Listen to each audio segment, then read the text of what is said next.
Hello everyone, you're watching the Space Channel. The General Theory of Relativity, proposed by Einstein in 1915, was nothing less than a revolution in our understanding of space and time. It was a new theory of gravity at a time when most scientists trusted the Newtonian model.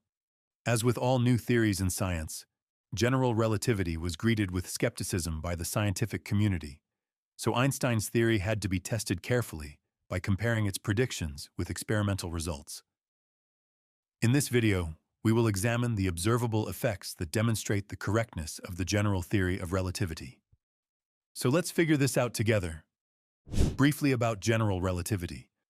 The general theory of relativity explains gravitational attraction between bodies by positing that spacetime can curve, or more precisely, by connecting the gravitational force to a change in the geometry of spacetime. Simply put, general relativity predicts the existence of a four-dimensional fabric of spacetime, and any object with some mass, say a planet, will curve spacetime beneath it. Another object moving past, say an asteroid, will move in that spacetime along a straight path. Still, because a nearby planet has altered the geometry of spacetime, the asteroid will appear to roll into a so-called funnel and thus be attracted to Earth. According to the theory, all planets move along their orbits, not under the action of some separate force called gravity. In reality, to our three-dimensional perception, it only seems that they move along curved orbits, because those orbits are actually geodesics, the closest analogues of straight lines in curved space. A geodesic is the shortest path between 2 points in four-dimensional spacetime. For example, on Earth's curved surface, the geodesics are meridians. Everything in the universe moves along these geodesics, and even light itself. Geodesics are also often called world lines. It is worth emphasizing that, because not just space but spacetime is curved, the flow of time itself is curved as well. It can pass faster or slower in different points of the universe. What is spacetime, you may ask? Well, imagine a simple coordinate system with three axes, x, y, and z, and a fourth axis, t, representing time. But to describe the motion of a particular body, people often drop a few spatial coordinates and draw spacetime diagrams like the one in the picture. These diagrams are even more commonly used in special relativity to explain various relativistic effects and paradoxes. Of course, I could also tell you about Einstein's gravitational field equation and about the geodesic equation. Still, we would need to deal with tensor analysis and differential equations, which most of our audience is not very familiar with. We will make do with this brief, simple description. If this topic interests you and you'd like us to discuss it in greater depth, write to us in the comments. Now let us move on to the basic, simple confirmations of the general theory of relativity. Mercury. Mercury is the planet closest to the Sun, so it experiences the most substantial distortion of spacetime caused by the Sun's enormous mass. Einstein wondered whether this distortion could lead to a noticeable difference in Mercury's motion that Newton's laws do not predict. It turned out that the difference did exist. Mercury's orbit has a very large eccentricity. Its perihelion is smaller by 1/3 than its aphelion, and interestingly, the position of the perihelion is constantly changing. The precession of Mercury's perihelion amounts to about 43 arcseconds per 100 years. For a long time, scientists could not explain the cause of this effect, so they proposed hypotheses about the gravitational influence of other, as yet unknown, planets near Mercury. They even searched for them for quite a long time. We talked about this in this video, since the Newtonian theory of gravity could not accurately explain this shift. And then general relativity appeared. According to it, in 1915, Einstein calculated this shift and obtained a relatively accurate match to the observed 43 arcseconds per century. The result was extraordinarily close to the observed value, giving Einstein great confidence in his theory.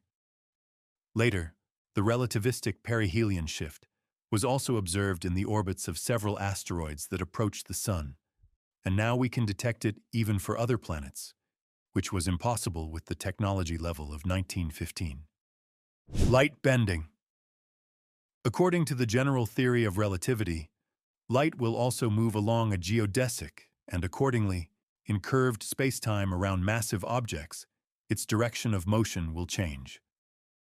Newton's theory of gravity predicts that gravity does not affect light. But according to numerous experiments, light really does move along a curved trajectory, for example near the Sun, leading to a shift in the positions of stars. And in fact, this shift is observed exactly as the General Theory of Relativity predicts. In 1919, the astronomer Arthur Eddington observed a total solar eclipse, and he noticed that the stars near the Sun, which were clearly visible during the eclipse, had different positions on the celestial sphere. That is, the images of the stars were, so to speak, distorted by the Sun's gravity.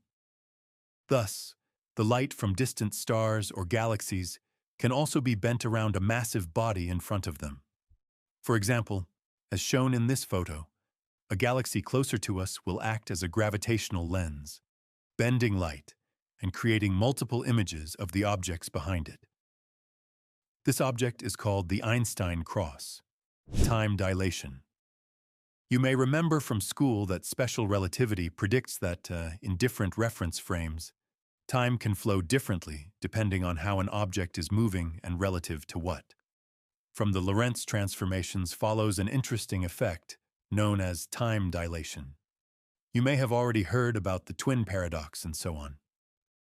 In the general theory of relativity, this also exists, and that is not surprising, since both theories are built on the same postulates and principles, but here the effect is a little different. The theory says that time flows more slowly near more massive bodies because, as I mentioned earlier, a body's mass curves not only space, but also time. Thus, in 1971, Joseph Hafele and Richard Keating took several atomic clocks with them and flew around the Earth twice. A couple of other clocks they left on Earth. After the long journey, they compared the clocks. The time shown by the clocks they always had on the airplanes differed somewhat from the time indicated by clocks on Earth. Both special and general relativity played a role. Special relativity played a role because the experimenters were constantly in motion. Relative to the stationary clocks, their time ran either more slowly or more quickly, depending on whether they were flying with or against Earth's rotation, and the guys flew twice in both directions. And the influence of general relativity was that the experimenters spent most of their time at an altitude of about 9 kilometers above Earth, and, accordingly, time on their clocks flowed faster than on Earth's clocks. This time distortion is quite significant and is always accounted for in the GPS satellite system. Therefore, if not for relativity, you would not be able to travel using a navigator. And remember that your legs age more slowly than your head, since they are more often closer to such a massive object as Earth. Einstein's gravitational field equation in the General Theory of Relativity, tested again and again, remains today the most accurate way to predict gravitational interactions. That's all for now. If you enjoyed the video, hit like and subscribe to the channel. See you next time.